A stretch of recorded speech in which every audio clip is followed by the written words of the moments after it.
ဒါတော့ mobile day training နဲ့မို့လားတော့တာခဲ့ blog လေးပဲဖြစ်ပါတယ်အဆိုရင်စထွက်ပါရမယ်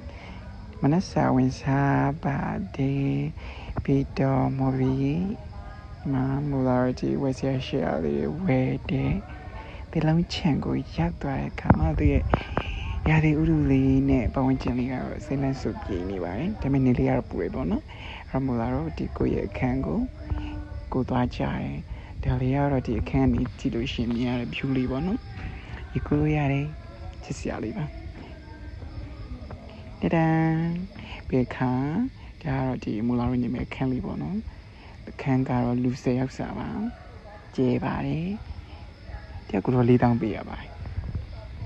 တုံးမှာဆိုလို့ရှိရင်ဒီဘီလီယက်ခုံကစားရရှိရဘီလီယက်ခုံကတော့တနာရီ9000ပေးရတယ်အဲ့တော့သူတို့မရှိခင်နည်းနည်းလေးထုတ်ခဲ့ဒီပေါ့နော်အဲ့ဘယ်လိုရှိရင်တုံးမှာဇယ်လိုက်တောက်လို့ရတယ်ဘယ်လိုရှိရင်ဒီ table tennis နဲ့ဒီကစားရလဲရှိတယ်ဆိုတော့မဆိုဘူးနော်ဒါတော့ဒီညနေပဲညဘက်မြင်ခွင့်လေးပါအမမူလာတို့ဒီစားမဲ့တောက်မဲ့ပြင်ဆင်ကြတာပေါ့နော်အမကင်းနေမူလာတို့ကင်းနေကင်းရလုံးအောင်ကိုယ်တိုင်လောက်ကိုယ်တိုင်ကင်းဆိုတော့လုံးဝရှယ်ပဲ